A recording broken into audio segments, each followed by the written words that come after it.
I'm Summer Huntington of Steel Mace Vinyasa and Shala, and today I'll be interviewing one of our long-term athletes at our Richland training retreat.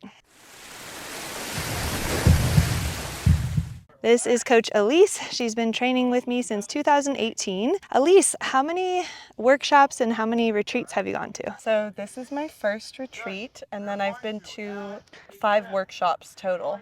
Awesome. What type of workshops have you attended and where? I've attended staff fighting in LA, and then I've attended several steel mace and club L in Bellingham, Orcas Island, and heavy clubs as well. Awesome. So for this 6-day training retreat, we take our athletes out. Many of them have never touched a staff. That's usually pretty common. Most of them have either a lot of experience with steel mace or a lot of experience with clubs. In Elise's case, she has experience with both clubs and steel mace.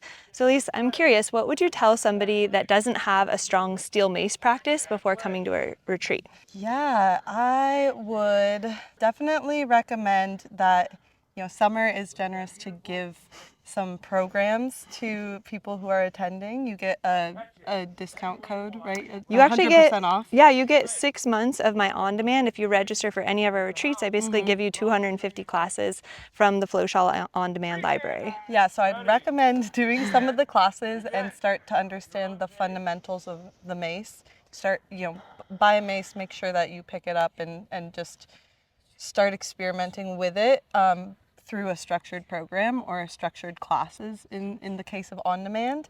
Those are super helpful. I used to go to the classes in person, and I started with just doing that before I ever, went to a retreat or a workshop, which really built my fundamental knowledge of the mace. Awesome. Yeah, so and then it translates so much better and you feel more confident while at the retreat.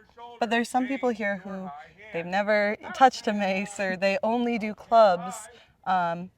Most people have never touched a staff here, and yeah, the thing is, like, people adapt and you find your flow and you start it's mixed levels for yeah. a reason, and when you're surrounded by a beginner and then an intermediate and then someone that's super advanced at steel mace vinyasa, you're going to learn so much quicker because you're in a mixed levels environment and you're alternating between the steel mace, the clubs, the staff. If there's anything you want to add. Yeah, I was gonna also add that it's amazing how much somebody can absorb quickly, right? From day 1 to day 5 that we're on now, people's form are improving, they're understanding the mace mechanics and able to go into very advanced flows without second guessing themselves. Everybody's just able to, I think, really level up quicker when you're at a retreat. So because you're getting that tactical feedback from Summer or the other coaches, they're touching and making sure that you're in alignment, and then you're also surrounded, like she said, you're in an immersive environment for the mace. Awesome.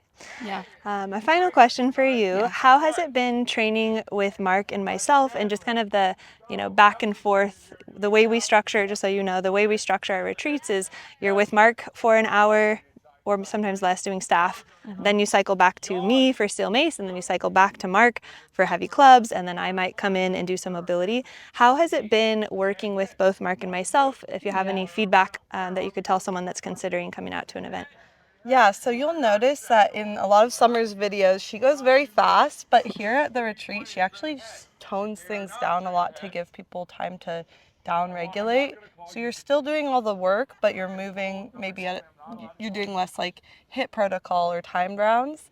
So the back and forth really, I don't know, it solidifies everything really well, and it gives you an energy boost to go into steel mace and be training these pattern recognitions and so much focus, and then going into a very structured staff or heavy clubs where you're kind of repeating things over and over and over and doing what Mark calls neural loading.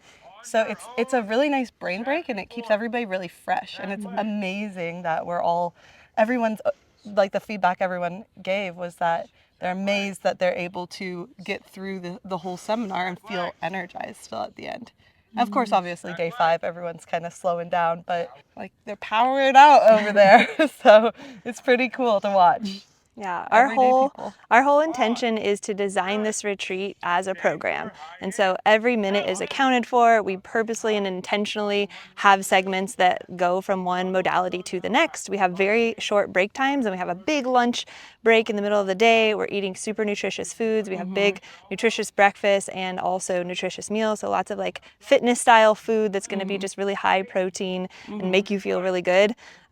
You can get really toned, really defined, and you can train. It basically increases your resilience and your training capacity to come out to one of these because you're training for 8 hours, 6 to 8 hours a day on most of the days.